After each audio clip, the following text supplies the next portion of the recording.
Call of Cthulhu is a horror role-playing game and may include content that is not suitable for all audiences, so listener discretion is advised.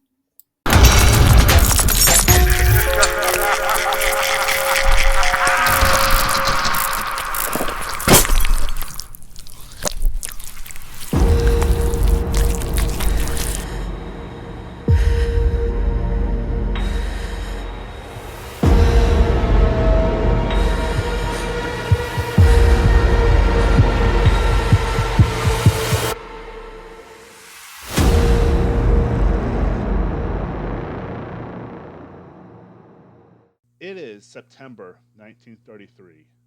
The New Deal passed during the spring, yet swarms of unemployed workmen flood the streets. Artist and philanthropist Nicholas Rourke will host a $100 a plate dinner in 2 weeks to aid drought stricken Chinese, despite the hundreds of starving people in New York City alone. Just down 34th Street, the Empire State Building looms. And here, a couple months ago, Primo Carnera knocked out Jack Sharkey for the heavyweight title. The New York Giants lead the National League, and the New York Society for the Suppression of Vice is preparing its friend of the court brief for the upcoming trial, United States versus one book titled Ulysses. Prohibition will be repealed soon. And tied to the north side of Pier 74 on the Hudson River, with its stern to the city and bow to the open ocean, is the SS Gabrielle. Cranes sweep through the air, loading crates of supplies, while stevedores push rail cars and toss small boxes out of the long warehouse that dominates the center of the wharf. The dock is crowded with sweating men, speaking and swearing in languages from all around the world, as a man in a well-used tweed jacket visually checks everything going aboard, and another wearing a finely pressed suit barks orders at the workers. This story begins just outside of Pier 74 at the security booth where a young man approaches. So, what do we see when Ralph St. John steps out of a taxi to the dusty lot that separates the street from the flagstone entrance to Pier 74? The roads are still dirty, but compared to Vincent's, Indiana, where he's from, a lot more people, a lot more busier cars zooming up and down the streets. People standing on the little kids standing on the street corners selling the newspaper of the day. Um, a lot of just noise and confusion. All right. What does he look like appearance-wise? It just looks kind of like a normal person. Uh, he's in his early 20s, dark hair, medium build. Doesn't have anything, fancy, as in just average looking clothes. Um, Kind of like a denim style jacket. Um, uh, Regular, just blends in with everybody else around. All right. So, Ralph, as you walk across this little dirt lot, you approach a wooden shack that's sort of set out from a chain link fence. And on the outside of the shack is a wooden sign that says Port Authority Security. And standing in sort of like a little framed window, you can see like his upper body is a very overweight, sweating man with thinning hair, dressed in what looks to be an official, like almost police uniform, with buttoned down, but it says Port Authority rather than New York City Police.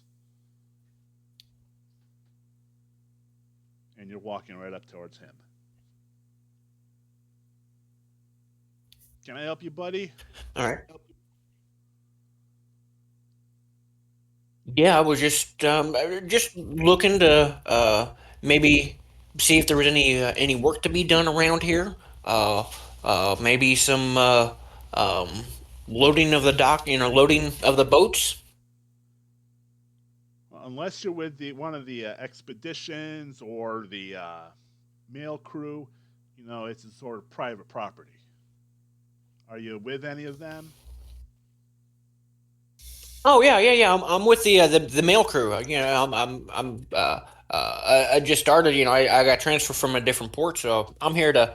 I was filling in for Oh, what was his name now? I can't.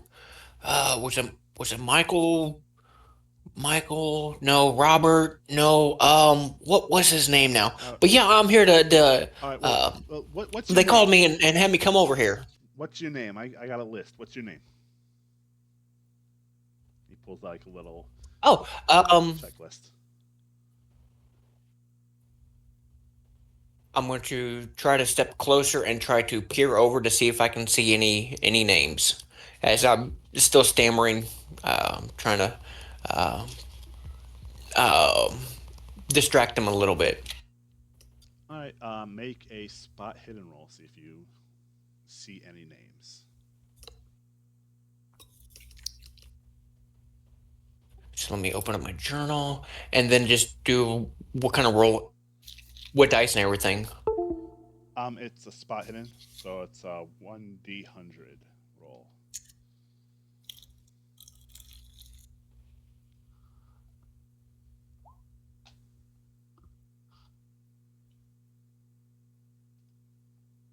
Okay, so a 99. Ooh. Ooh. Yeah, it's pretty well obscured. You can't quite make out any names. But you see right on like the first page of his checklist is the word Starkweather Moore crew.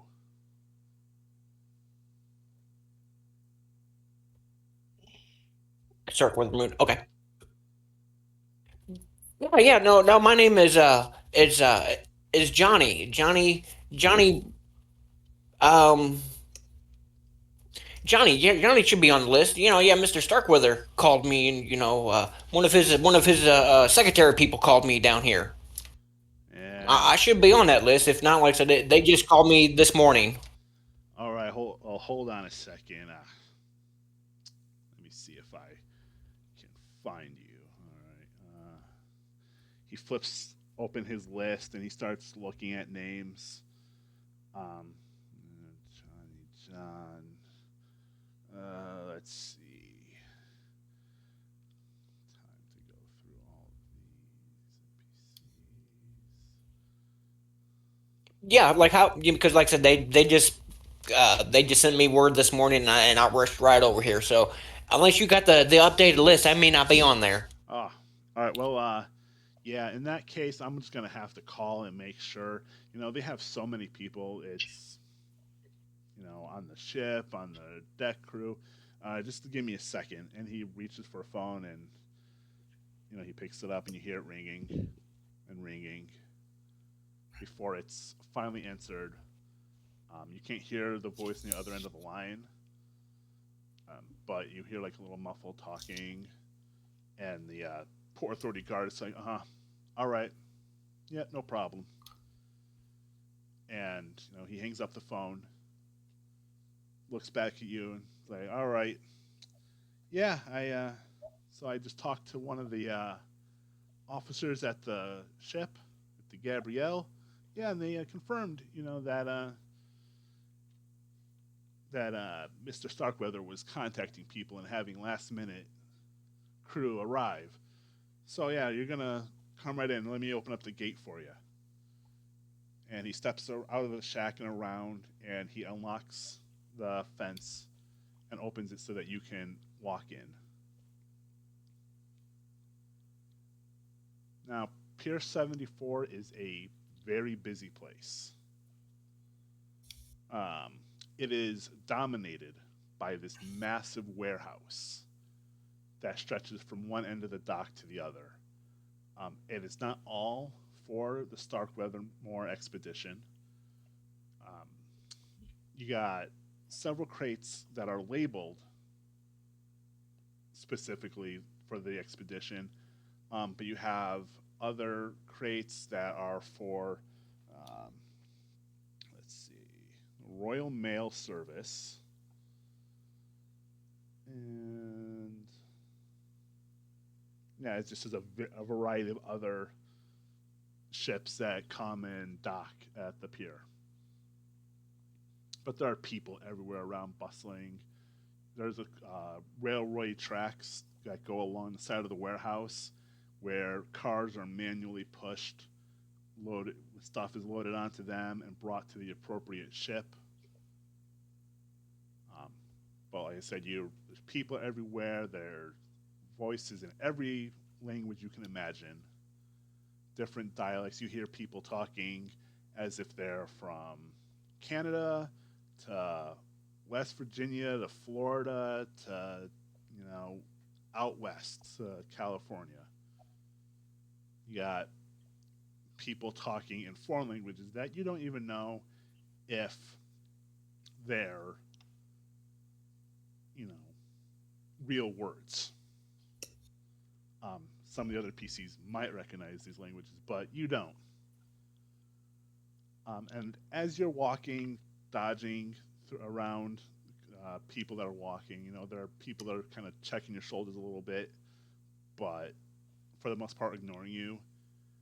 When a smaller sort of teenage figure backs right into you and bumps you square in the chest, stopping you where you are. And what does Norman look like? Norman looks like a rather very young man, just barely an adult in the age of 18. He's kind of wearing worker's clothes, but you can tell by his looks that he looks a little out of place, as though he might be part of a more higher astute kind of family. All right. You see that he's this teenager, this young adult is carrying a box with the word dynamite written right on the side of the box in big, fat, black lettering.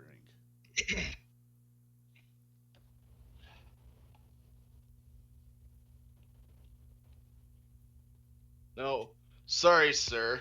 I'm just trying to get the dynamite aboard the ship. Oh, what ship you heading to? The Starkweather ship. Oh, that's exactly where I was headed to. So, can I give you a hand with that? I respect that you offer, but not only can I handle it, but I'm actually working demolitions, if you can believe that. I know what demolitions is. I've kind of played a little bit with my, played it with my, played some as well.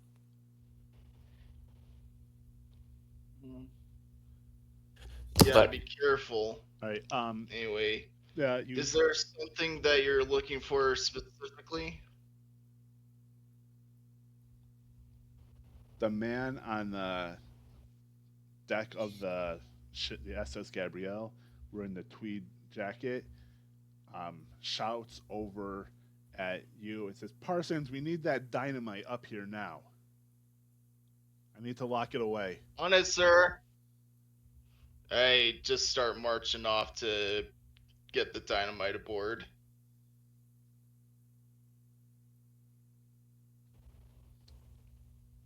And I just kind of look around, thinking to myself, dynamite sounds like it could be a fun adventure. So I will just kind of casually walk closer towards the Gabrielle and then try to blend in with everybody else that is boarding the ship. Yeah, there are workers moving up and down the gangplank. There are cranes swinging overhead with, moving the crates that are too heavy to be moved by by people. The man in this tweed jacket looks down at Norman, consults his little checklist that he's got onto like a little clipboard, and says, "You better hurry up. We want that dynamite locked away with the rest of the weapons." Can't have any accidents. Including my rifle, sir? Including your rifle. Yes. How many times do I have to tell you? Nobody should be carrying weapons.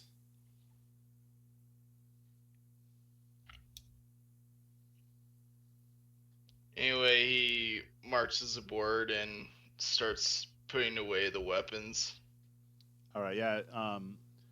More indicates a little area where all the dangerous items, the guns, the explosives, are being, assembled so that they can be collected and locked up in the captain's quarters. And then he turns and he says, "Now I need you guys to go and he looks over at Ralph and says, "Do I know you?" Yeah. I'm the new guy who was here to help Phil load the ship, and I was the last second to fill in for you. Oh, Oh, James did this to me again. I swear that man doesn't plan anything. What's your name? I just need to know what your name is. Michael. My name is Michael. All right, Michael. Just Michael, or do you have like a last name, or is Michael your last name and you have a different first name? I need this. Oh, I need to know all this information. Sorry, James. Michael Binghamton. Michael Bennington. All right. So, well then. Yeah, they didn't. What crib was I supposed to? Where's our load at, and I can help. Load stuff up like that. That's what I'm supposed to be doing. Well, right now I need you and Norman, who keeps ignoring me about this, to go see Dr. Sykes and get fitted for all your cold weather gear. And then once that's done, we can talk about moving things on board. Everybody's pitching in. I mean, Norman here, he's a little, comes from a slightly more influential family, but he's still chipping in and having to do the hard work. And I'm happy to do so. Exactly. Your father was very clear about that you were more than willing to help out. All right. So Dr. Sykes, you just go down. He indicates a little doorway to go through. You go down, stairs descend, take a right and a left, and another left. You'll see open door. Dr. Sykes is in there. It looks like it's a doctor's office. White walls, little benches to sit on, whatever, the stuff that he wanted. All right. Any questions, or can I just leave you guys to it? No. I mean, yeah, we sure do need our cold weather gear. I mean, it's gonna be cold. So, thank you much, sir. And I don my hat. And he kind of like waves you on. He's really too busy to talk more than he already has. And are you guys going the direction that he indicated through the door and down the stairs? Or are you I gonna... will. As I'm walking down through everything, to the medical bay. I'll be peeking through like any doors and windows and taking looking at my surroundings, taking inventory of everything I see. Okay. Could I take a look at the newcomer to see if I might have any suspicions about him? Yes. Let's see.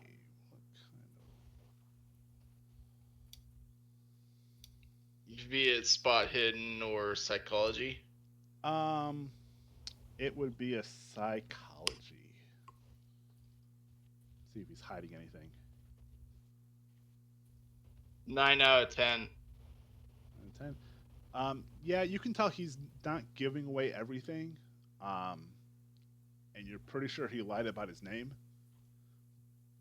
But beyond that, you're not sure if he's being truthful about anything other than that. and what he's already lied about.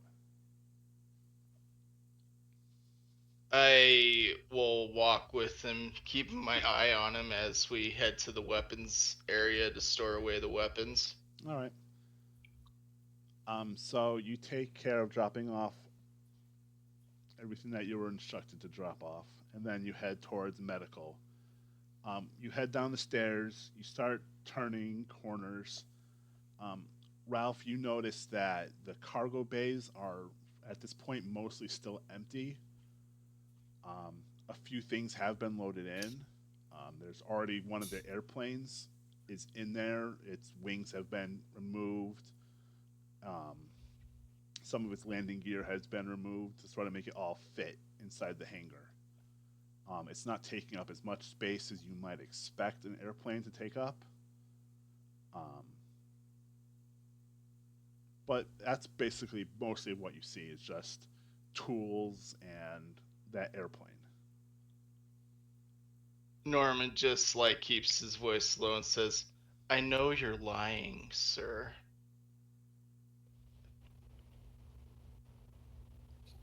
What would I be lying for? I'm just here to kind of help out and fill in, and that's what I'm supposed to be doing.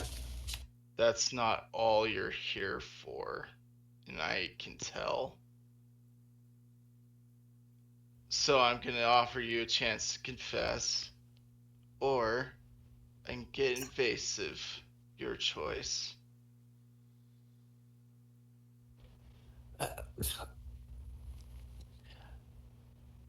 Okay, yeah, I'm new here in town, and I'm just trying to make some money. That's all I'm trying to do. So you're confessing to be a stowaway, essentially. Yeah, I mean, there's no real other work to be done in this area, so I figured boat hands usually make some good money and are able to see the world. So He's he's got a good point. I mean, at that time, I mean, work was scarce, so Yeah. talking your way into a job is I suppose you have a fair point on that. Jobs are hard to come by, and I might be from an actually wealthy family, but even I can understand that jobs are hard to come by. So I'll keep it a secret for now. If you might offer me an insight as to like what you're good at, that way I can like help you along to better blend in, so to speak. well, I've never been on a ship like this before, so that's one thing, but I should be able to blend in pretty well. All right. As you guys Well, walk, that it's the halls inside the ship are pretty narrow. It's hard to walk side by side. And you notice standing in the hall, kind of like moving some things, small things out of the way, and organizing things so that it's easier to pass. You see another figure, and can Alva describe herself? so yes, she looks kind of smallish with a dirt smudged face, uh, wearing uh, a threadbare plaid shirt that's a size too big for them, and a pair of spotted and stained uh, denim overalls, a pair of highly worn leather workers' shoes that definitely need the sole repaired and at least a couple of patches. Kind of is there. Um, that's about it. What else do you want me to say? Anything else you want more? No. Um, Okay. but when Norman and Ralph see Alva, Norman realizes that she looks pretty similar to one of the dog sled guys that had been in the warehouse earlier that day, but had left. Same kind of general appearance. Okay, yeah. And what month did you say we're in right now? September. September? Okay. Excuse me, madam. I couldn't help but notice that you look rather Hey! similar. Hey, well, the name's Nick. Now. I can easily see past that. Well, she's kind of disguised to look like a dock worker, and they wouldn't have given girls work back then. So Oh, yeah. that's why her face is all smudged and her hair is heavily hidden underneath her collar, and she just is in kind of what appears to be definitely an immigrant. English definitely not being her first language. She just says her name's Nick. All right, Nick. Nick Bowler. Nick Bowler. Hey, I couldn't you be help you. I'm Norman Parsons. Norm. I said Norm. The name's Nick. Nick Bowler. But I couldn't help but notice you look rather similar to one of the dog sledders. Hey. Yeah, what's it to you, Nick? Or what's it to you? Name's Nick. Nick Bowler? You get the sense that they're kind of slow. Again, English not being their native language. Yeah, that is. And with that, Nick will kind of like push past you and like make their way down the hall, trying to put some distance. Her modus operandi at this point has basically been to avoid as much in contact with anyone as possible. That was weird. Anyway, we need to go get fitted. But apparently effective in what she wanted it to do, which was make you go away and leave her alone. That'd be a fast talk check. I feel like that would be a fast talk check. Would you like to make it a fast talk check? I can do that. Nah, I'm just gonna give you the victory on this one. Fast talk would be more Okay. like trying to confuse somebody that you're talking to. I think it would be fair. Just sort of like. That's what I was just trying to do, is confuse them. Yeah. But I wasn't going to make you roll for it. Okay. Yeah, I can do that. That's fine. I don't mind. Let me see. Where is it? Yeah. It's a believable lie that you're telling. I would think that given the time that she's been here, she's probably told it more than once, so she's probably pretty practiced at it. Yeah. And she's been purposely staying away from where the dog sled teams have been, because she has been avoiding being recognized. Good point. Yeah. Although that would probably be hard for her because, the only friends she's had for most of her life have been her animal, has been her horse and her pets, and so she really has an affinity. She has a soft spot for animals. Does that include the dogs? That's what she was thinking. That they're going to be so cute and fluffy and yeah. So she's probably trying hard to keep away from them. And, yeah, they probably smell that she's a female anyway. Dogs have an amazing sense of smell. Okay. So are you guys going to go to medical and get fitted for your cold winter equipment? Yeah, we are. All right. And I'm sticking with Norman. All right. Alva, are you going to go with them? Because you haven't been fit for cold weather either. So out of character, she really can't because they'll realize she's a female. Like, I mean, as soon as you start putting like tape measures and like Oh, things on her, they're gonna figure out. I realize that.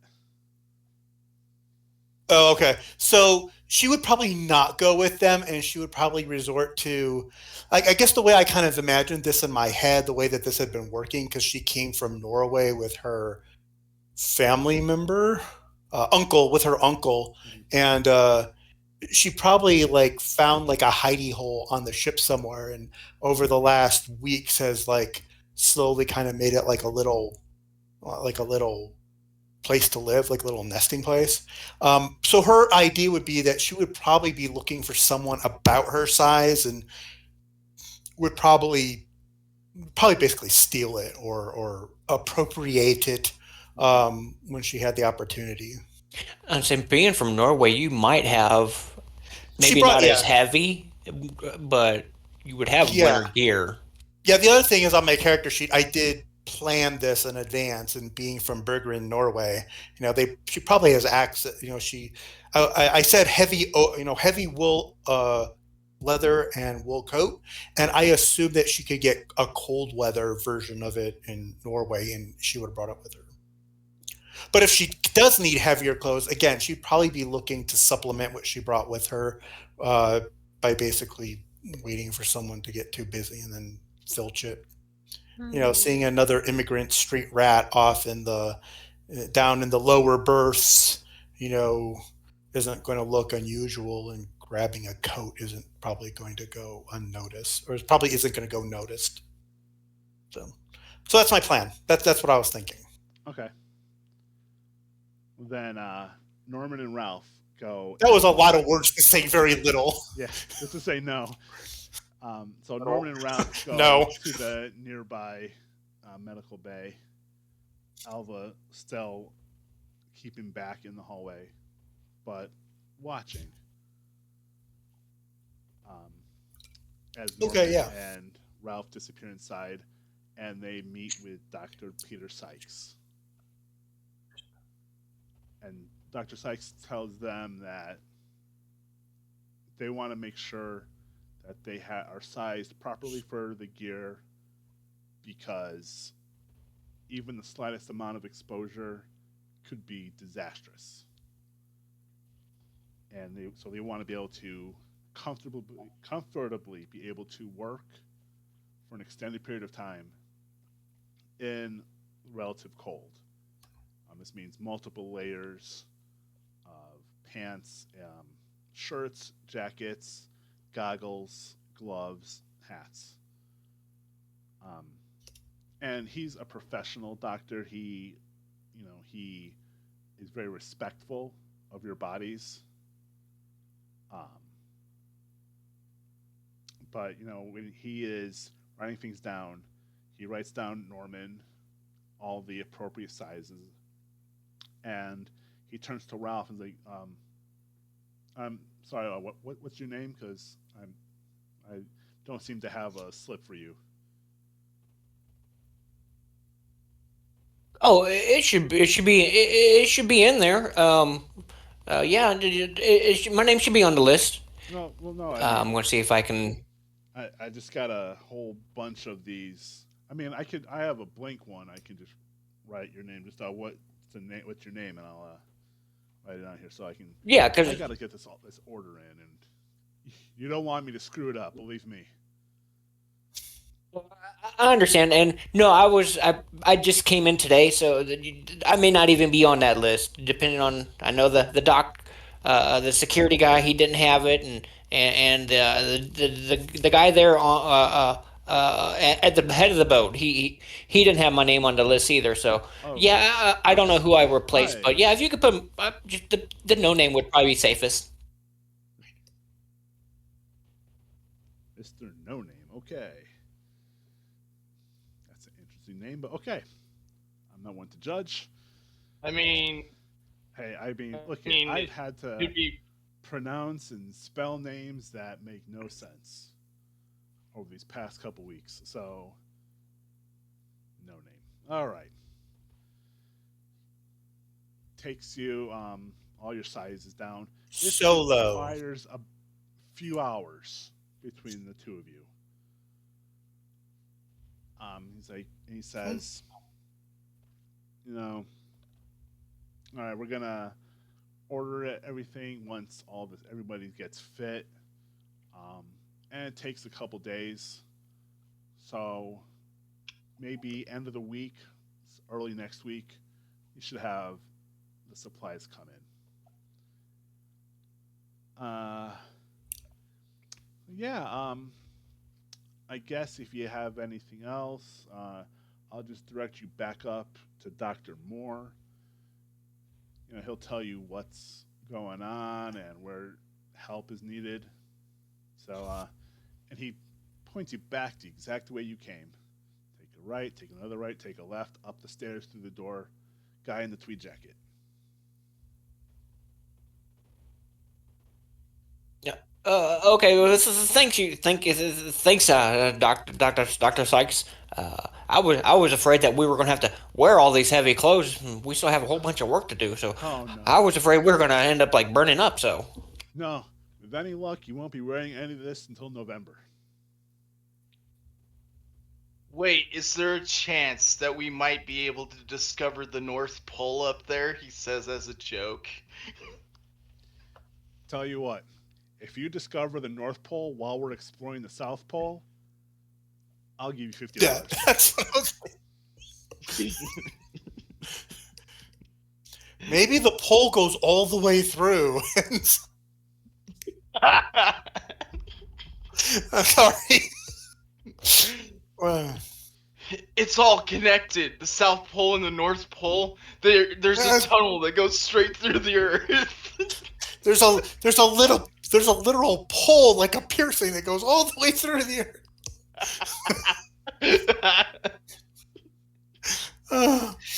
Okay.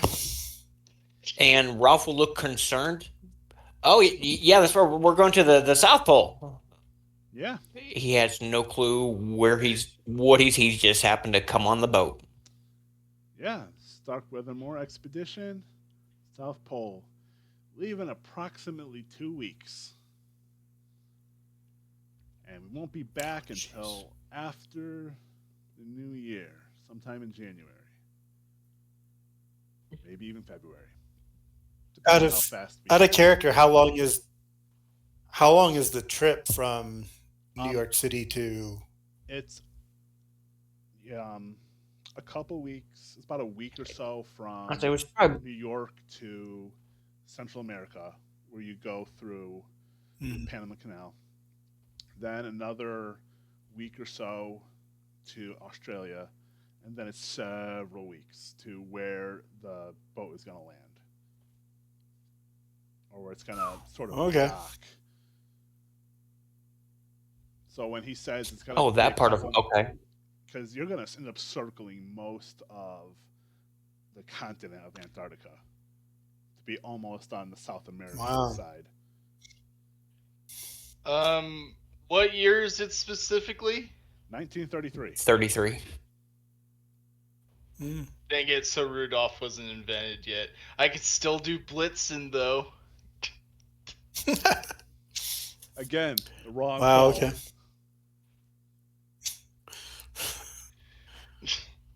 Maybe it's a tunnel that goes straight through. I think it'd be funny if we just shot a reindeer up there and it had bells on it. It's like, oh shit. I think we just killed one of Santa's reindeer. Pick it up, see Blitzen's name on it. Oh shit! Again, wrong poll. So he might be on vacation. You don't know. You guys. He takes his reindeer with him? What kind of vacation is that? You guys slowly make your way back up to the deck, and Moore is still standing there by the gangplank, checking things off his list, his to-be-done list. Ralph, since you're I'm gonna make that. You see that he's checked off several things on his list, including that weapons have been stowed properly secured. One of the airplanes has been delivered It's a small Boeing that is currently already on the ship, and several crates of food have already been loaded. We got beans. We got rice. Specifically, I have this listed out too. Oh wow. Yes. I think I would think would be more beans and flour than rice. Oh dear. Yeah, it'd be a whole bunch of non-perishables. Yeah. Let's see. Well, these are all the perishable stuff. You do have a lot of beans. A lot of beans. I assume they're the dried beans that come in like massive sacks, right? Yes. These are actually coming in cases, and they're canned up. They're not in sacks. They're canned up. Canned. Okay. Okay. If any of you guys want to take a careful look at the list, you can actually see how many cases of beans are on the list.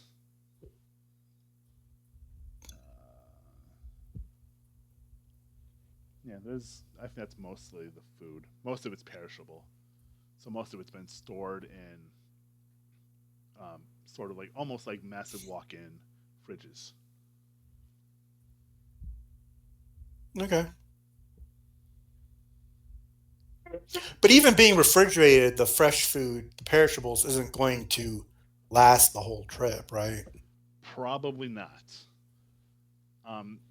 Part of the reason of stopping in Australia is to replenish supplies. Got it. Get more fuel, get more some of the fruits and stuff that they're loading right now. Get fresh stuff once you're in Australia.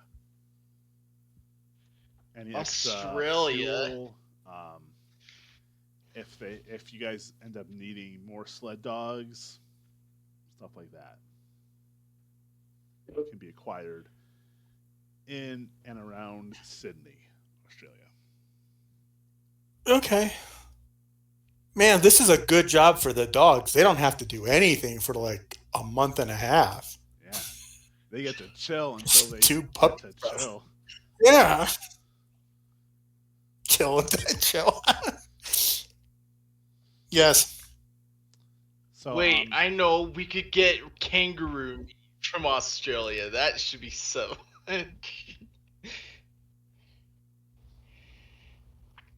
Too funny. Okay. All right. So, Moore sees you guys approaching. Norman and Ralph obviously walking out. I'm gonna guess that Alva is kind of following at a distance, sort of making sure that nobody is around that might recognize her before coming out fully. Okay. I would think that she would, when you say coming out, you don't mean like reveal who she is, right? No, not revealing her, but... Okay. Sorry. Like that sounds like a bad idea. Taking a step out of the hatchway that leads below deck. Right. Okay. But also Alva would know that her uncle left and isn't going to be back for a few days. He had to go. Do I know where I think she I would was know going to that ask, do I know where he went? has an idea that he needed to get some things for the dogs. Oh, okay. Go in their kennels. Oh, okay. Is he the Hound Master or something? Is that his role? He's one of them. Okay. Actually, forgive me. he's one of the sled. He's one of the sled drivers, I think. Is that where he is? Okay. No, he's a winter guide. He's a cold. Oh, okay. That makes sense. From Norway. Okay.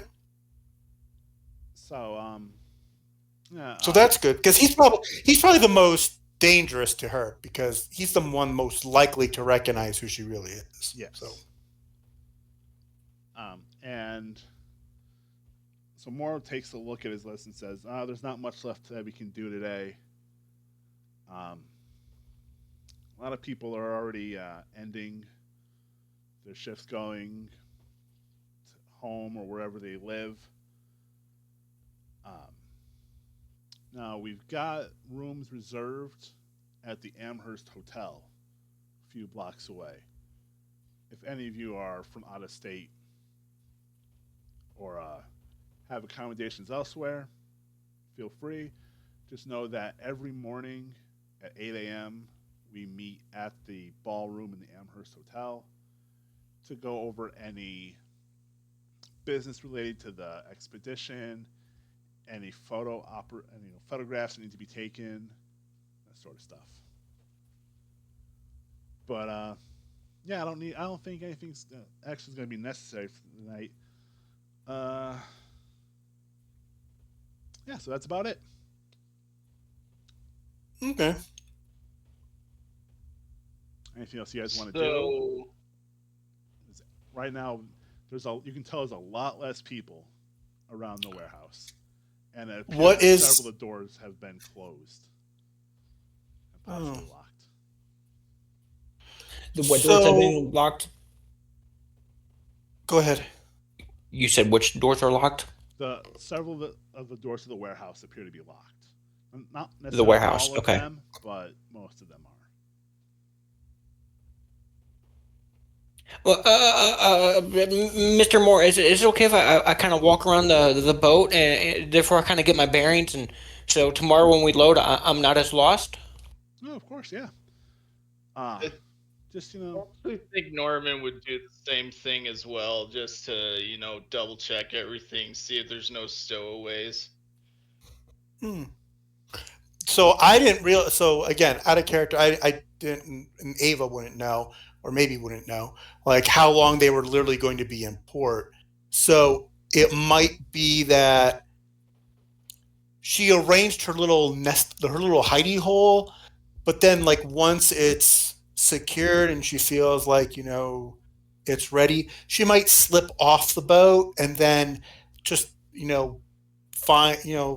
find a nearby. You said the Amherst Hotel. She has sufficient resources. Yep. She can easily just check in and stay there until like a day or two before departure, and then sneak back on the boat, which would probably be less risky to her than constantly spending the next couple of weeks pretending to be a boy on this ship. Yeah. Does that make sense? Yeah, that makes sense. Would it be safe to say that the lights are out on the ship? Most of them are. There are a couple lights on, and you see armed security guards kind of walking in the area. Just a couple men with pistols. On the boat or on the port? Mostly they're on the pier. They glance up at the ship, but they aren't walking up there at the moment.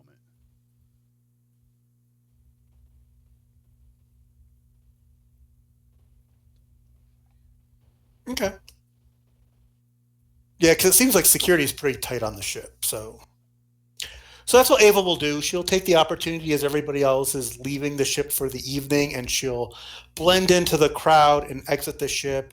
And when she's quite a distance away, she'll slip into she'll slip into a public restroom at the train station, because that's the only place she gets. And she will change into her female appropriate attire, she'll change into her female appropriate attire. I imagine she brought all the stuff with her, like her backpack and her knapsack. And then she'll head to the Amherst Hotel and she'll check in under an assumed name. Yeah. Does that sound okay? I think that sounds okay. What's the assumed name that you're going to be checking in under?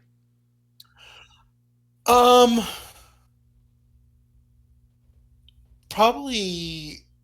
I mean, it's not like her uncle's going to be like looking through it. And I don't know what the status is on pass. So how does that work in your game? Like I know if I were to go to a hotel, I would need to show like an ID and a passport, but this is 1933, They and didn't have any of that. Yeah, they didn't have that. yeah. So I Yeah, they If didn't mean, you have have the anything. money, they don't really care who you are. You can tell them your name okay, is John Smith, but if you plop down and $20, they're gonna like, all right, John Smith, welcome to the hotel.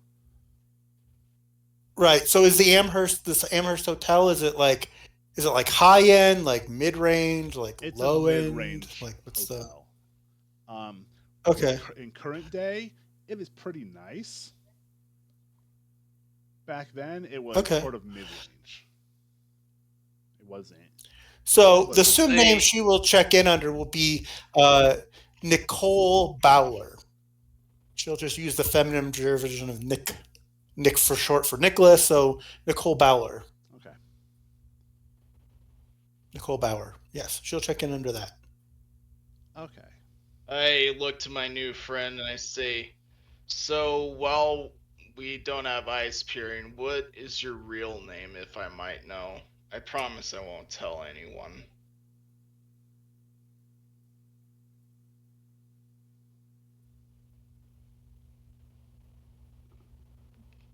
My real name, you can call me Mike.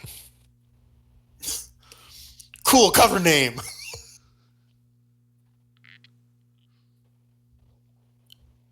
You know what? I'll just I'll just let you do that on your own time, I suppose. Um, might I ask a question? Do you believe in the occult? That's a weird question. Do I believe in the occult? I believe in supernatural things that are made from the earth. So people like witches and stuff, old cults. Yeah, I know a few voodoo and stuff like that. Hmm. What if I was to say that there are things that are beyond that? That's just like a simplicity version compared to what it really could be. I grew up in the Appalachian Mountain areas. I know things are a lot of unexplained things that we haven't found, but that was I'm pretty familiar with. Let me show you to my room. There's an extra bed in there you can use. I don't normally show this to anyone, but what you're about to see might change your perception of things. All right. So Norman, your bunk cabin, because of your wealth, has gotten you a tiny little room in the forecastle of the ship. Not too Oh, far nice. from where everybody else is bunking in bunk beds. Wow. Anyway, It is a Norman kinda tiny room. I don't think I can Like basically a closet. I don't think I can express how tiny it is. It's basically like the Grand Budapest Hotel room that's like dinky. Yes. Oh yeah, yeah, that room. Yes. I'd say probably be more like a Japanese Closet. hotel. Yeah, I know. For the six room months, yeah, it would be like a Japanese hotel. Where us Yeah, commons, it would be like enough I for. get the room is stinky in size and stuff, but I'll try to make it manage. But um I will say if you do wish to forget what I show you, I can help with that. But that being said, do you wish to proceed in knowing? Help me forget. So that means you got some looks over his shoulder, checks, but make sure no one's around. So that means you have a little drink in there. Oh, no. I work with the human mind. I practice hypnosis. That could come in really handy. But that being the case, he opens up a suitcase, and then what you see in there is a jar that has a preserved eye of something big, but you notice that it's slitted like a serpent's eye, but it's different. It has an odd color to it, odd pattern. Ew. It's a good And thing there then, isn't a TSA now, because I think they would have stopped you coming into the city with and that. then he pulls out a journal that looks rather expensive, and he shows inside the journal a macabre drawing of some kind of dragon. He also has like teeth samples and scale samples inside the journal.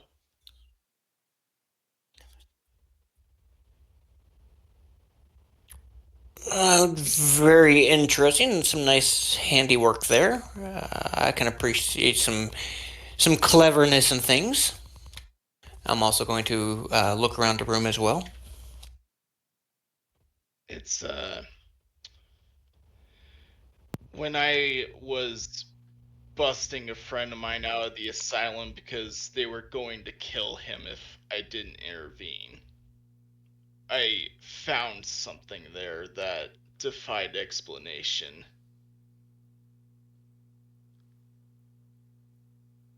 Some of those asylums, I heard they do some horrendous things in there to some of the No, residents. it was like a dragon out of legend sort of thing, but it had some sort of way to make itself invisible. It could influence the mind, control it, manipulate it.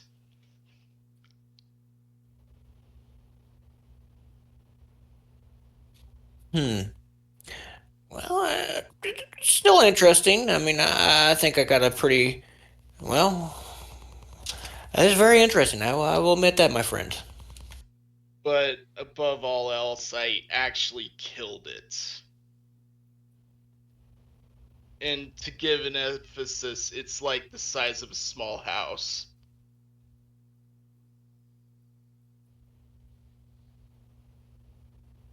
It's pretty big.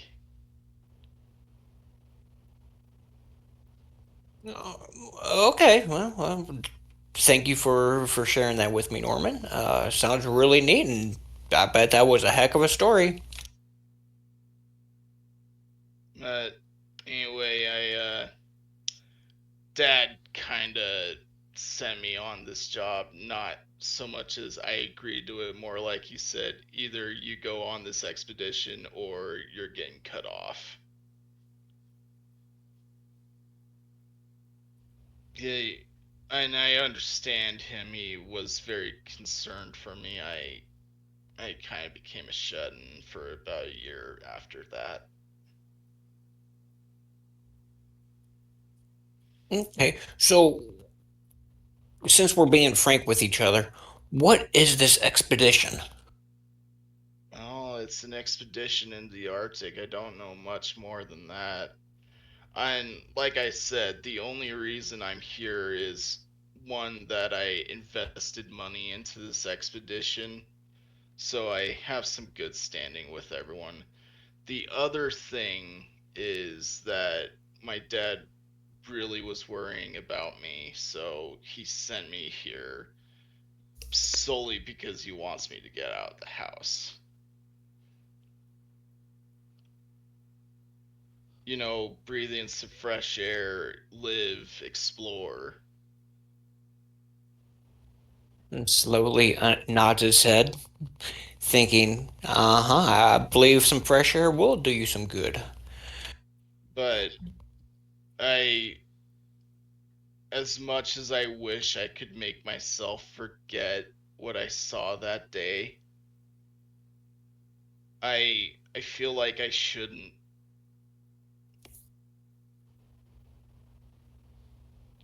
You shouldn't forget.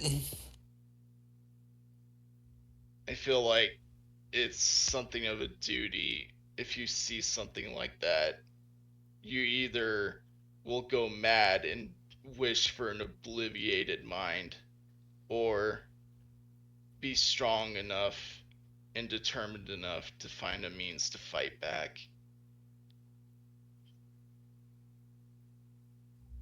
Well, I mean, if you killed it already, then I think you should be, be able to put yourself to ease.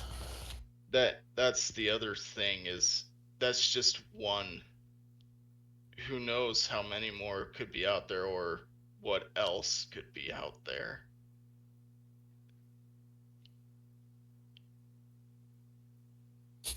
Growing up in the Appalachians Mountains, yeah, that kind of makes sense. There's a lot of mysterious things out there, a lot of things that we don't talk about.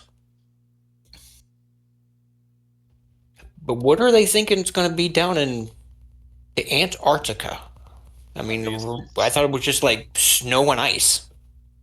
Well, I mean, I don't know much about it, but whatever it is, they're bringing demolitions equipment, so obviously, if I had to give a guess, it's an excavation effort.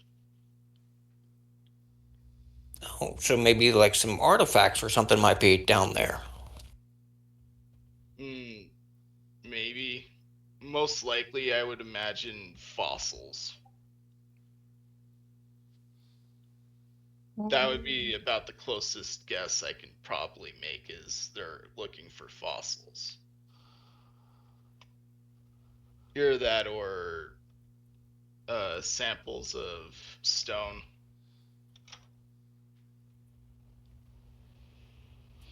Thinks about the fossils, if there's anything. Well, yeah, those are kind of big collector items right now. Okay, so well, a lot of things to think about there, Norman.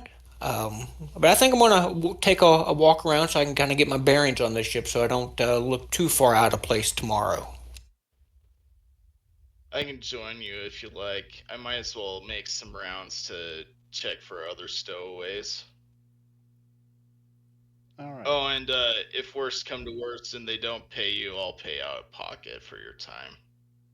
Consider it a gift. Okay. All right.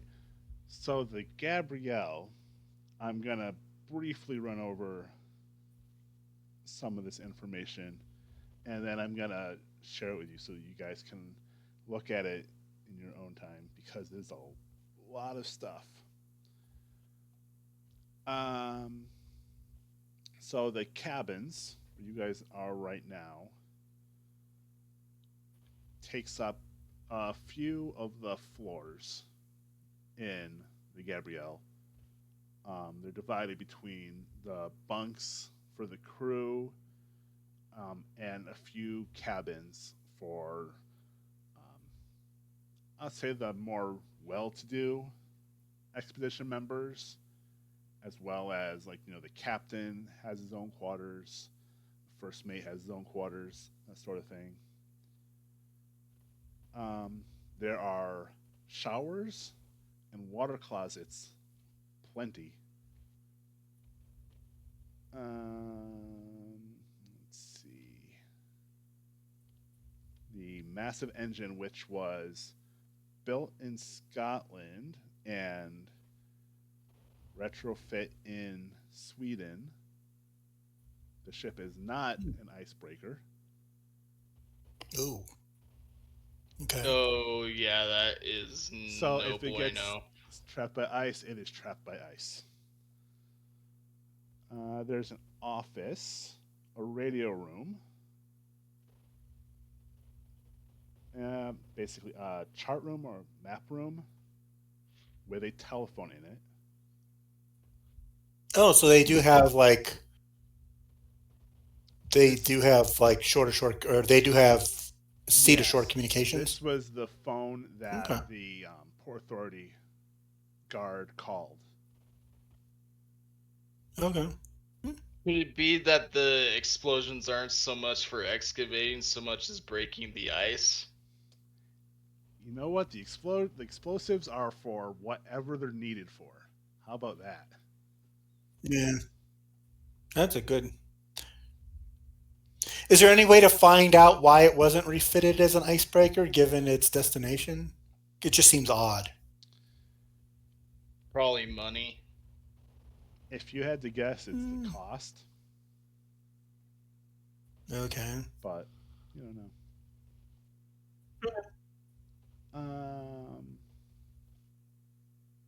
Has the hull at least been reinforced so that we don't have like a Titanic situation? Yes, that's where what happened in Sweden, where they retrofit it and reinforced it. It should have been 30 hulls, not 28. 30. 2 more hulls and we'd have been okay. It does not have those stupid water holds, so that if the boat was to tip, the water would keep on flowing from hold to hold to hold, like the Titanic had. This is a little bit better design. Okay. And then I have a whole bunch of specs on it. It has CO2 extinguishers for firefighting. Oh wow, that's actually pretty high tech for 1933. 4 lifeboats, 2 of which have engines. Only 4 lifeboats? Only 4. How big is the? How big is it now? That I can tell you. No, I mean not big, but like what's its crew and passenger thing? I mean, a lifeboat holds 32 people, so this thing there's only enough lifeboats for like 120 some odd people, 130. There is a crew of approximately 50 people. And passengers? That includes. Should we do some? That includes. Oh, there's enough lifeboats. Oh, there's more than enough lifeboats. Should we do some? Should we do some spot hidden checks to check around? You are more than happy to. You can. All right, let's do this. Gotta find some stowaways and people doing bad things in the night.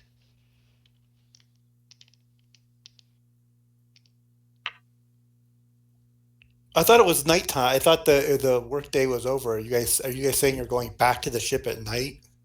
That is a 12 out of 55. I think they were saying that they were just they hadn't left the ship. They were going to look around first. Oh, they're staying on the ship. Okay. They're still at the ship. They haven't left for either the hotel or their own residences yet. Okay, so with that roll, you see Dr. Moore leaving. He has his little clipboard tucked under his arm as he walks down the gangplank. You see he's smoking a pipe that's slightly illuminating his face. And he's passing one of the armed guards who's walking up the gangplank. And they sort of wave to each other, polite, but without actually saying any words or exchanging any words.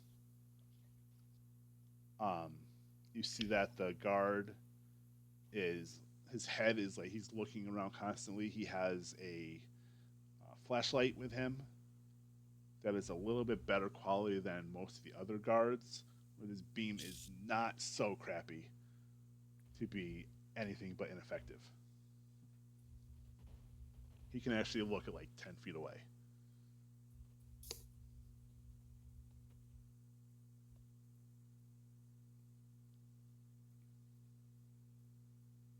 Speaking of doctors, I might have to go see a medic or something.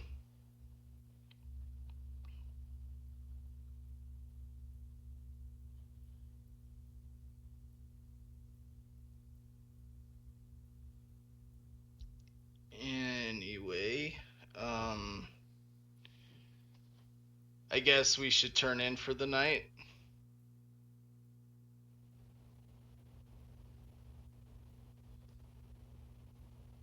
Yeah, I could just fast forward to the morning, unless you guys wanted to do anything else.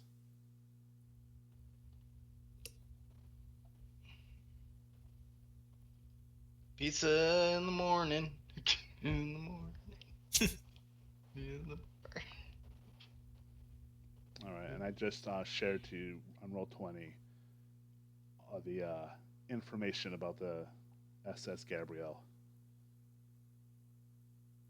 I painstakingly put in Roll20.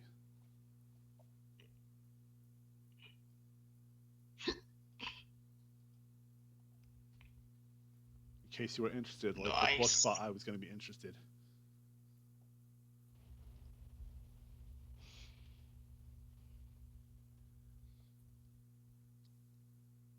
All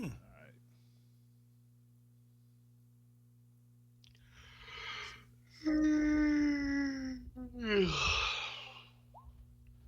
All right. And is it going to be in one of the handouts too? Yeah, it was just one for the basic description of the ship. Okay. It might come in handy, so. Yeah, more than you know. Wow. So what happens the next day? At 8 o'clock in the morning on the next day is the big group meeting at the Amherst Hotel. Some of the seats are empty. I take it that the meeting is held in like one of the main ballrooms or something, so that it can accommodate so many people. One of the large ballrooms. There are several tables arranged. They serve actually somewhat decent food for breakfast. You know, eggs, bacon. Bacon. You know, they actually spend a little money on breakfast for you guys because they're not really going to feed you at all for the rest of the day. You know, there will be some sandwiches. Right, so but breakfast is going to be the meal. Sourdough waffles. So is breakfast like the hot cereal type of breakfast, or is this like the eggs and bacon American style breakfast? This is going to be sort of the American style breakfast. Okay. So it's nice, filling.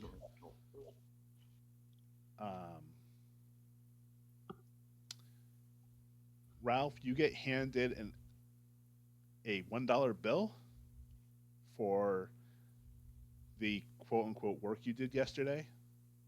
Basically, by arriving and being present for your snow gear fittings. You get a whole $1. Do I also get paid? No, yes. Everybody's going to get paid. Cash, buddy. How much do you get paid? Everybody gets $1. Everybody is as far as they're concerned, a working man on the dock who gets paid equally. They pay everybody the same amount, no matter race, creed. It doesn't matter. You're a worker, you're a worker. Single dollar. I assume that officers and specialists and the captain a little bit more, yes. Okay. Honestly, you figure $1 in 1930s was actually really good. Yes, that was a good day's wage. That's a good wage, yeah. $1. I mean, especially with they could have negotiated a freaking. Especially when you throw in room and board. I mean, that's pretty good. Well, a loaf of bread was what? Maybe a nickel to 10 cents, if that. So, yeah. Yeah, and again, they're feeding you anyway, so you got a place to sleep. So basically, it's safe. Express your, excitement about getting a whole $1. They, someone explains that you're paid so well, so that you don't go somewhere else, so that you don't leave in the middle of the plant, getting everything assembled for the expedition. They need, because it probably took so long to train. Yeah, they need people there, so they're willing to pay well because of that. And that would do we put this dollar bill into our wealth pile, or does it not really matter? It does not matter. It's cash. Call of Cthulhu. It does not matter. Okay. I'm just going to assume you're just that much more wealthy. Add it to your assets. Okay.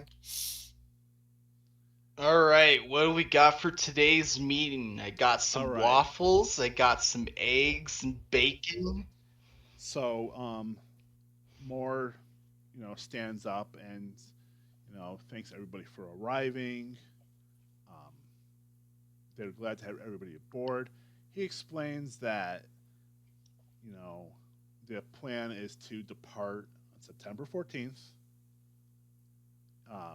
travel down to Panama, then to Australia, before finally reaching Antarctica. And specifically, the Ross Sea ice shelf.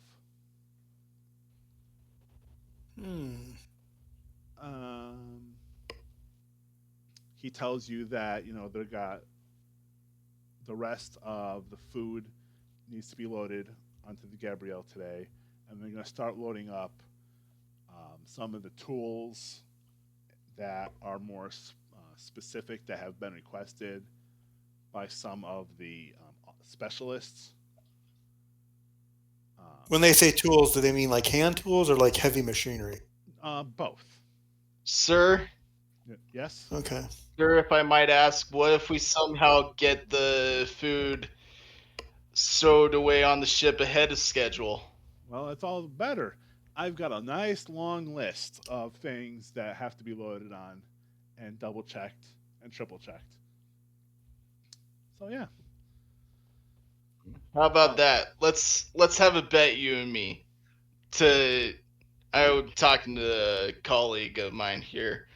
I was gonna say a wager, a race to see who can stow the most in the least amount of time.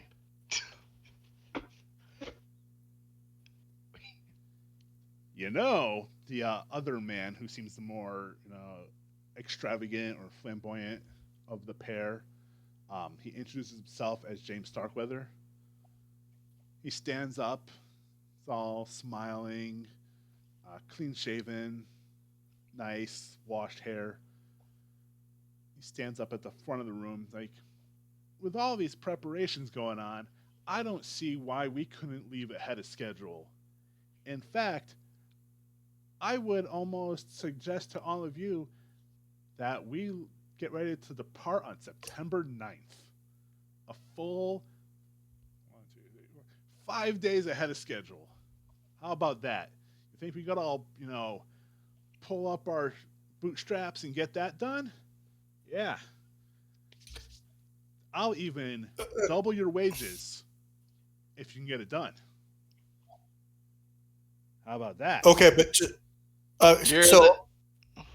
so even if they could load the whole ship of all its wares, it's not going to be the fueling schedule. I mean, they'd have to grease some major palms to get their ship fueled. You don't need 5 days to worry about any of those sorts of details. Everything is going to be ready, and at that point, we should just be waiting to leave anyway. So why not be ready to go and get underway?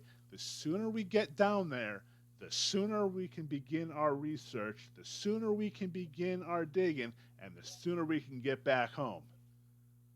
How does that sound? Sounds good to me. Hey, good man.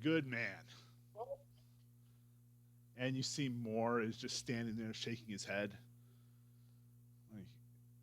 He knows that there is too much to get done, and now a rushed, little more than a week schedule. Is the prohibition still going on? Yes, for a few more months. Yeah, man.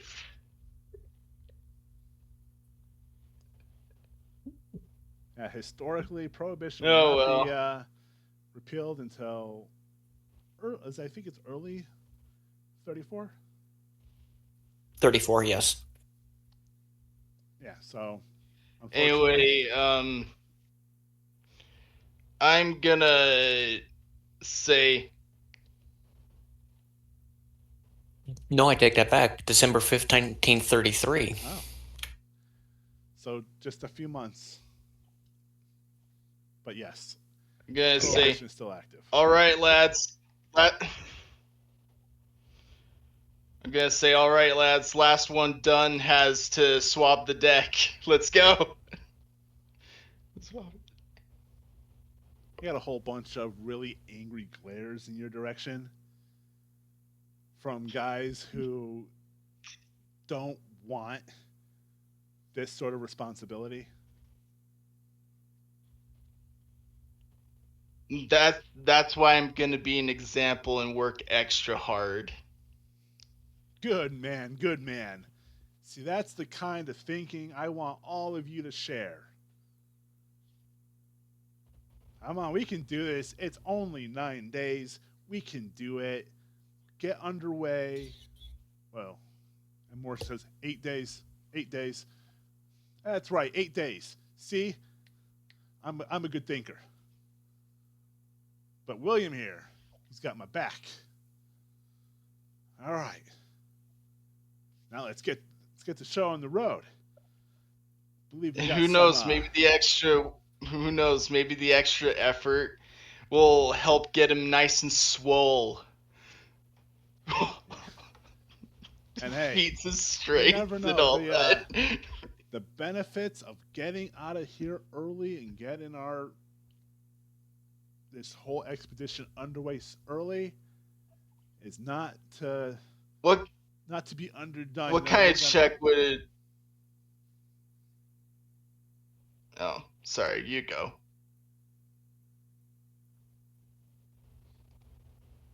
Was somebody gonna want to roll or something? Yeah, I was gonna say, like, how should we determine working fast, efficient, and quickly as possible for this? I'm thinking it'd be a mix of a strength and constitution check. Combined attribute roll. Well, I'm not gonna have you guys roll just yet for that. Because Starkweather is going to explain that he wants everybody to put on their best faces because there will be a photographer from the New York Times coming to photograph the workmen both in the hotel and at the Gabrielle on Pier 74.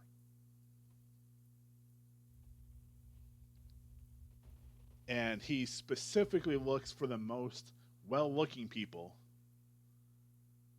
for the Norman hotel. is top of the list right there. Yeah, they should make him the PR rep.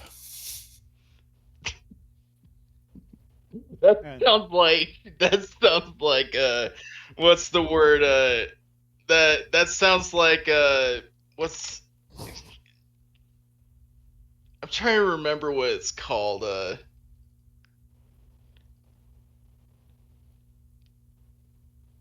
It sounds like a level up essentially for Janice and the company. Oh, a promotion? Yeah, that's it. Promotion. All right. So he indicates most you guys I don't know how Alva wants to treat this. She wants to be photographed as a female or as a male or at all. She probably wouldn't want to be photographed at all, since it would just be, since if she's going to be photographed at all, it would probably have to be as a male because she doesn't want to reveal who she is yet. Okay. So yeah, probably wouldn't want to be photographed at all. And given that her appearance is a 90, she would probably strike an amazing photo, and she doesn't want that kind of attention. Gotcha. And I guess Norman's part is going to be the face of the expedition. Kind of like the way Captain America was like the face of the war. Well, speaking of of that, handsome, cool. Norman, you're pulled aside by Dr. Moore as everybody is, moving, finishing up breakfast and going to the Gabrielle. on the people who are staying to be photographed in the hotel, on a diorama with fake penguins and fake walruses, and for some reason fake furniture that has been placed on a background that looks like what somebody thinks the Arctic looks like. For some reason, Can I help you?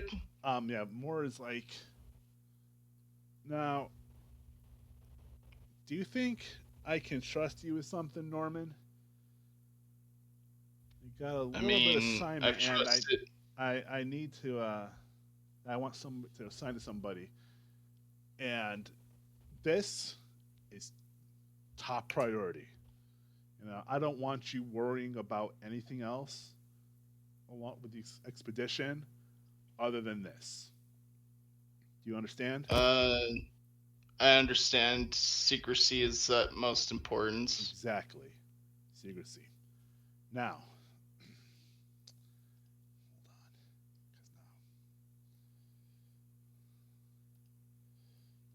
on. All right.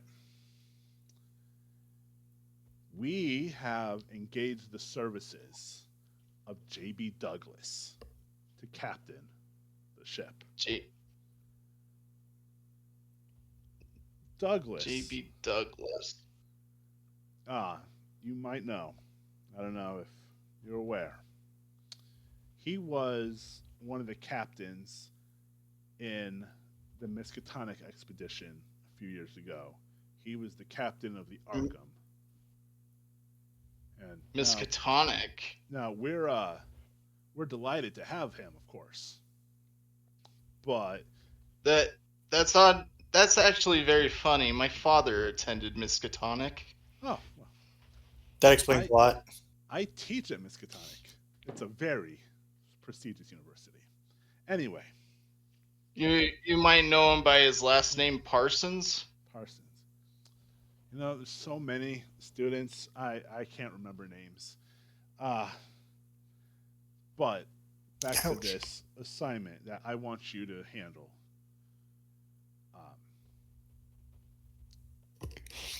Captain Douglas. Captain Douglas is a private man, so he doesn't want to stay at the Amherst with everybody else.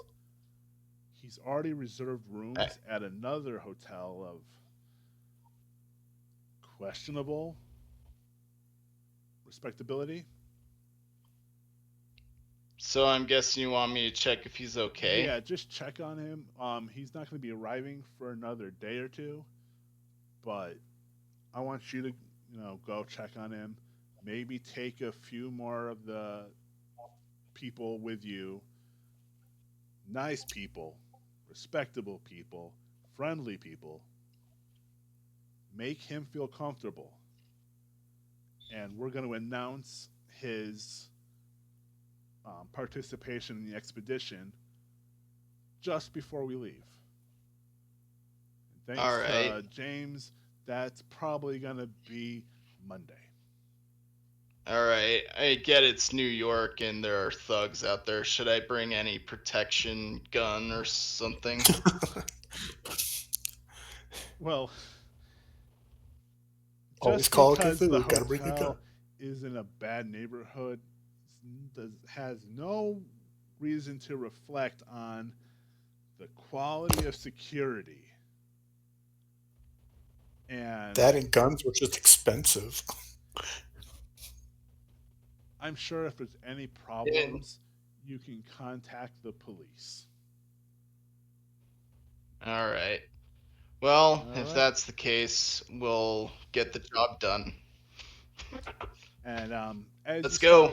As you start to walk away from him, he calls you back over and says, "By the way, you speak German, don't you?" Yeah, I actually am fairly decent. Good to know. This is totally unrelated. Don't worry about it. Forget I even asked. But good to know. All right, chop chop. You have a busy few weeks, and I don't want you to focus too much on the expedition. I'm still gonna need you to be present and maybe help with a few things. I I also practice in demolitions, astronomy, and biology. Oh, well, good to know. You know, James. You're giving him your resume. He just wants you to go away. James is going to be instructing a class on demolitions. If you want to either help him teach or learn a few more things, actually, a whole bunch of people are going to be teaching on this expedition. We got all this time to fill. I would be happy to teach a few things that I know. All right, well, good to when hear. I get back, of course. Yeah, of course. No, this is once we leave port. Not gonna worry. Nothing is gonna happen right now. Everything is gonna be worrying about getting this expedition underway, and there is a lot to do. He looks at his little clipboard. There is a lot to do. He flips over a page. There is a lot to do, and a lot to do. Let's head out and get the job done, friend. Exactly. So Norman and Ralph are gonna stay at the hotel and to be photographed. Unless Ralph doesn't want to. Busy. Unless Ralph wants to be on the more anonymous side. And whichever one's fine with him. Okay. Well, it is I encouraged. mean, Ralph's got that you be photographed in the silliest pose. Ralph's possible. got a decent appearance. Yeah. Wait, I got it. I'm gonna try and do like a muscle man kind of flex pose for the Starkweather using a heavy crate. Oh, the photographer is like, he's extremely excited. He thinks he's an artist. You know, he takes a whole bunch of Dutch angle photographs. You know, he's trying to get for the low shots, the high aerial shots, anything that he thinks is going to really wow the reader, as if anybody's going to care. Should I do either a charm or any kind of check? You can make a charm roll. See, unless you have like acting or anything like that. I'm gonna go with charm.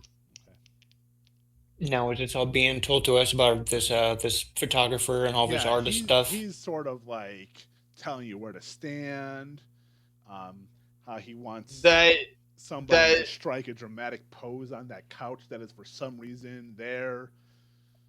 You know, all these that meets it on the dot. Hey. That was barely a success. Hey, a success is a success. Yeah, so he's you're really he's drawn to you, and he's taking a whole bunch of pictures, and just to be blunt, the camera is only of a mediocre quality, so your faces are going to be kind of indistinguishable. You know, a person looking at the picture will tell that it's a person, but they really could have stuck the ugliest person up there, and it would have been fine.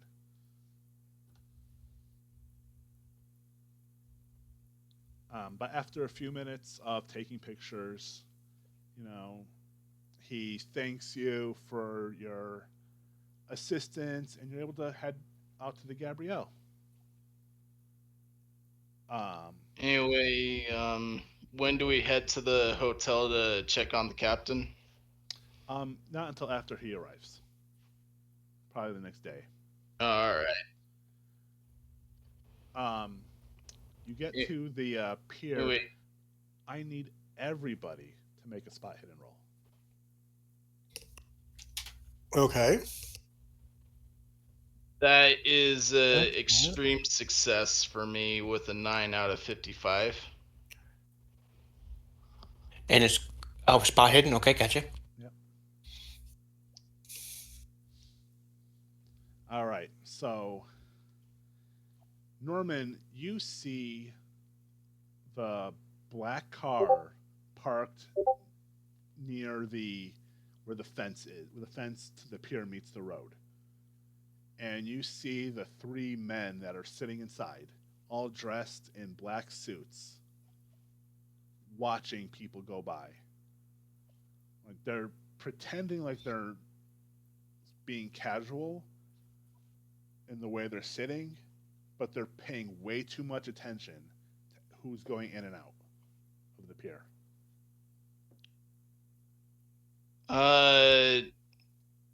Do I see anything I can use as like a club, like a crowbar or anything like that? Make a luck roll. D8 wise, that is. I'll definitely do a luck roll. That is 52 out of 70.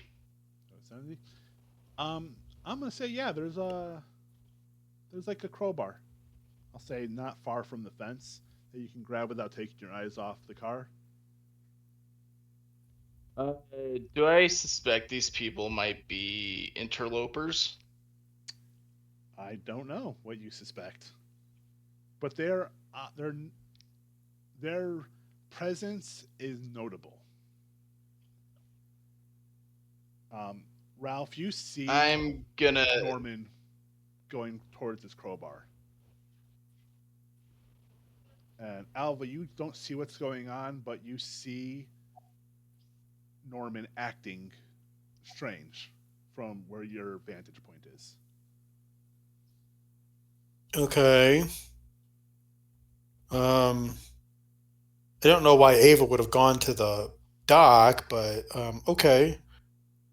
He is gonna try and sneak over to the car to see if he can like spy on them for a bit. Okay. I guess Ava will be watching from the window of the hotel and just taking notice of something about to go on. Yeah, that's close. You'd be close. The hotel is close enough. I assume that's why And- they picked it. And I'll just walk closer diagonally towards Norman, not making it look obvious that that's the direction I'm heading.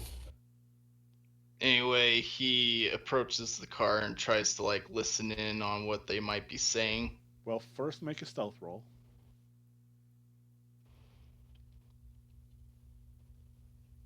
Die. That is a 10 out of 50. All right. Now, so you're able to get up to the car without them taking note. I am actually not going to have you roll listen. I'm going to have you roll German. Ooh. That is a 8 out of 50. All right. They're talking in a thicker but not indistinguishably not too difficult to understand German accent. They're definitely from Germany. They're not like Americans that are speaking German. One of them, and the guy in the back seat keeps saying, "Have you seen him? Is he here?" The passenger says, "I keep watching. I haven't seen him arrive. I don't know if he's going to be here."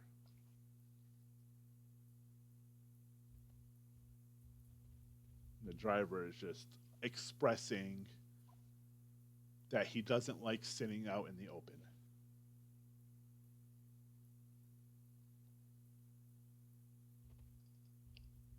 I'll keep listening.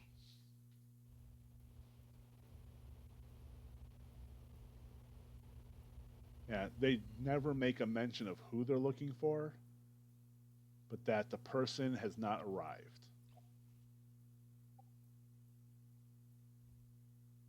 I'm gonna try looking at the license plate.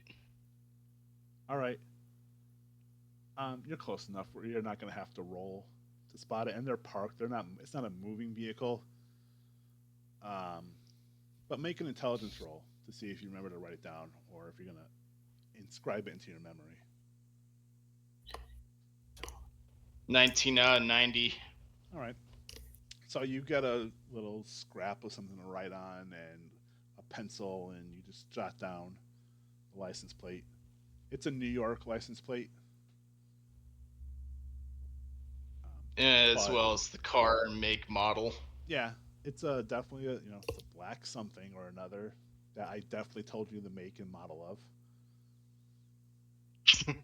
So some Got kind it. of black sedan. Exactly. It's a 4-seater, 4-door vehicle. No, they're German. It's obviously a Volkswagen. Lentarek. Or BMW. Or a Mercedes.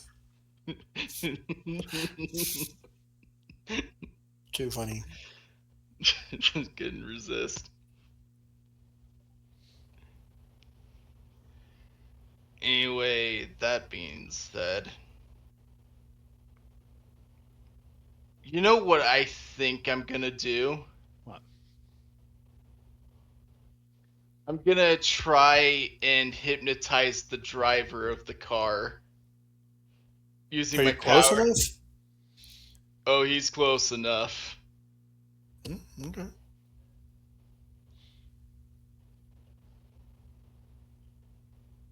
What are you gonna do to hypnotize him? It's part of like that thing I mentioned with the blood contamination. He's able to do it like by his mind. Okay, so you're gonna do it sort of like a mental compulsion. Okay. It's, Yep. Roll the hypnotize skill.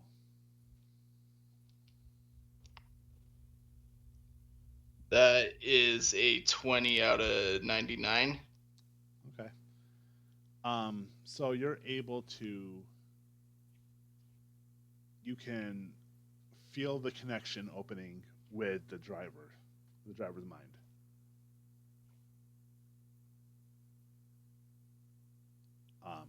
I just You tell him. hear some I part of tell the him- mind he is like confused, and his confusion is in German. So if like this was a TV show, it would just be subtitles. What's going on? And I just tell him with my mind, bend the car key, break it. You see him sit there for a moment. He kind of his hand comes up. He reaches grabs the car key and snap. He snaps the car key in the ignition. So the key and the ignition are totally useless. The other Tell them passenger is like you're screaming, going- like, "What's going on? Why are you doing this?" And then Norman's gonna say, subdue them. Okay, now this I'm gonna actually have to roll for.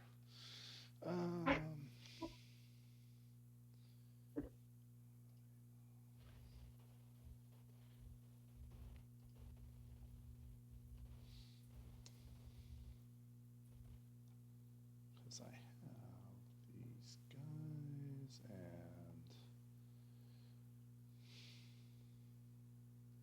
All right, he's gonna try to punch the passenger, and he punches the other guy right in the face. The passenger is not expecting it.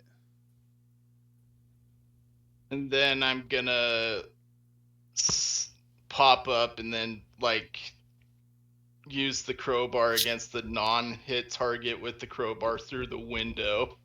All right, the window's closed, so your first strike would be to break the glass. Mm-hmm. Also, I'm gonna assume that Ralph, if you want to join into this fight, you see it happening, you can run over and I'm join gonna and attack if you want to. do. Yeah, if it goes down that well. Would the brawl be with a bonus die since I was hidden? No, because he would become aware of your presence when you hit the glass of the vehicle. Yeah, that's fair. I'm gonna spend 5 luck to make that a successful hit on the window. Okay. Yep. So, And you said you want me to go ahead and roll brawl? Yeah, if you want to rush up So to that is- the door and try to punch the guy inside, the passenger of the vehicle. That is 12 damage to the window. The window breaks. The window's not that strong. Okay, I was gonna say, first is the passenger side window down, or is it still up as well? No, the passenger side window is down. That's how Okay, yeah.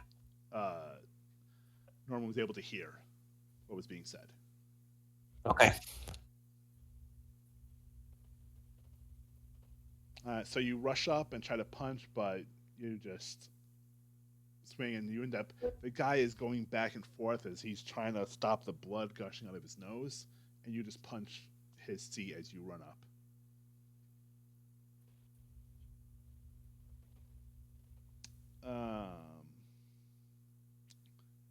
The guy in the back is going to open his door and take off running.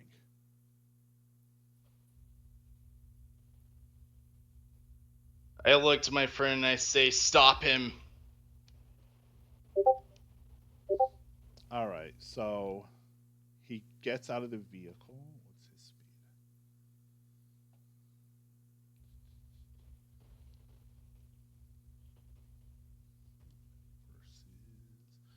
I have to pull up all these guys' information.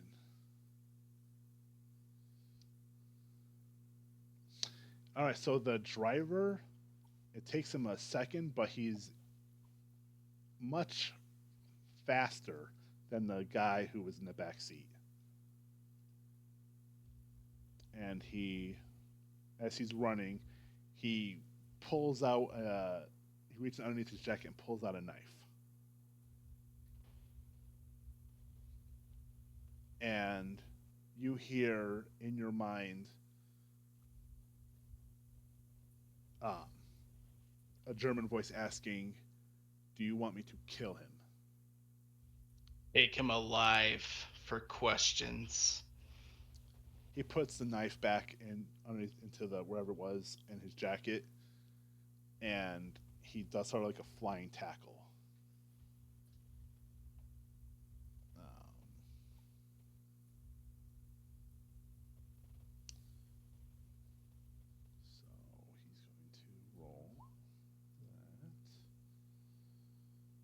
Yeah. He goes to grab the guy and he misses. Oh, I'm sorry, I was reading the wrong one. The other guy is. As for the guy that I'm next to, I would probably be just like looking at him with the crowbar and say, So the "You guy gonna that was in comply the or back do you seat want?" is able to slip out of the grasp of the driver, and keep running. Mm-hmm. There's just the one guy now in the car with a broken nose. Ralph is there. He had just punched the seat. I'm gonna drag the guy with the broken nose out of the car. Okay. He's not gonna put up a fight, so you can just grab him and drag him out. Make a strength roll though, because it's a little bit of an odd angle. 14 out of 70. Yeah, you're able to just reach and grab him, and it takes a little bit of effort, but you pull him out. I look at him and I say, "Who was it you were looking for?"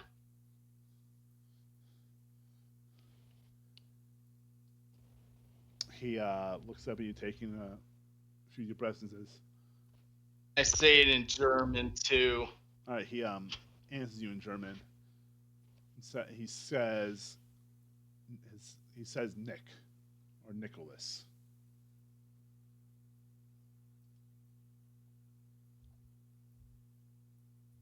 Why do you want Nick?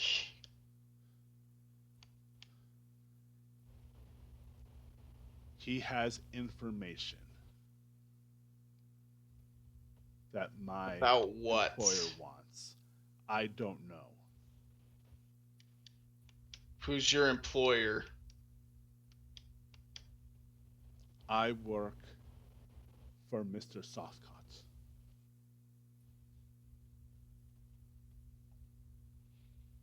I'm gonna start dragging the guy with me and then bring in the pawn. Oh, and by the way, your driver is indisposed.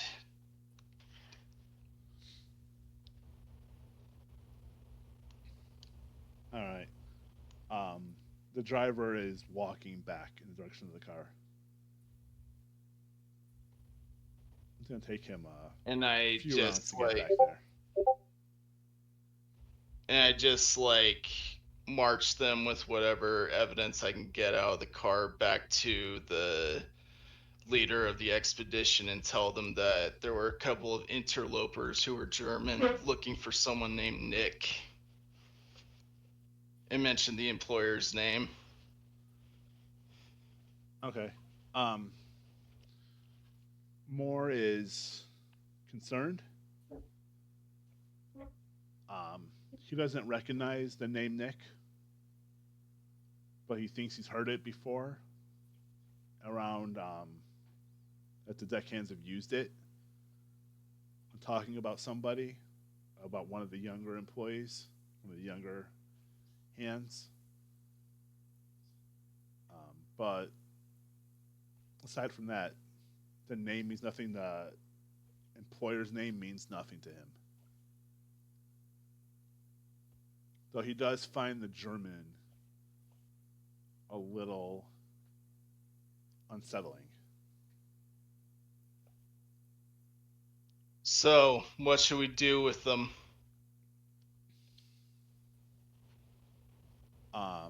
He calls over the first mate, who is a stocky man with like a 3-day old beard and small beady eyes. And Moore tells him to lock the guy with the broken nose in the equivalent of the brig until they can figure out what to do with him. I would escort them to the brig, having them disarmed, of course. Oh yeah, you find that he has a switchblade on him that is tucked into his pocket. I'm gonna confiscate the switchblade. All right, are you hiding it on your person? Do you want to take it? I'm gonna I'm actually gonna give it to the friend that I made along the way, the whatever his name is. He calls himself Mark.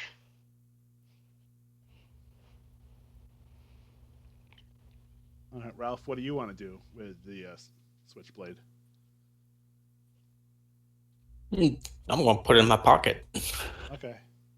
And as they're locked away, I look at the driver and I say, "Thank you for your service," and break him out of the hypnosis.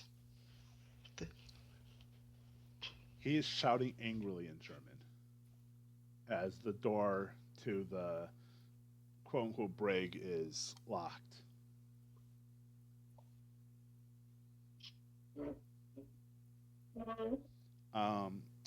Ralph, if you would like to, you can add the switchblade under your weapon. It does 1d4 plus damage bonus.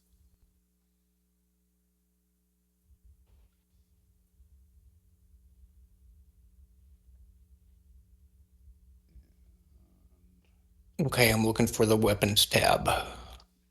Oh, yeah, right there where it says weapons. Gotcha. Okay, 1d4 plus how much? Plus your damage bonus, if you have one. Seems the mystery keeps getting bigger. It seems we're gonna have to visit Nick. Although to Ralph's eyes, he notices for a brief moment as Norman passes by him that his eyes look different, like a certain eye he saw in a jar.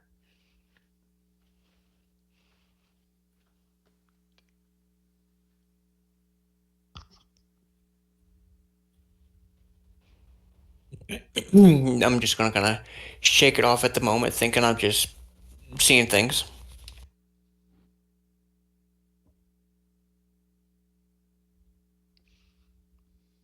All right. What did you think of that performance, though?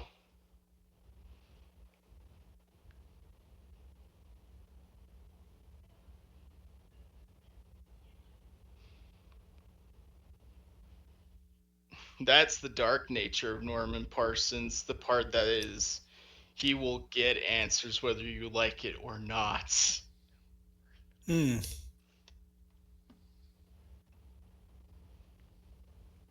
Well, good game. Really enjoyed it. Great intrigue so far. So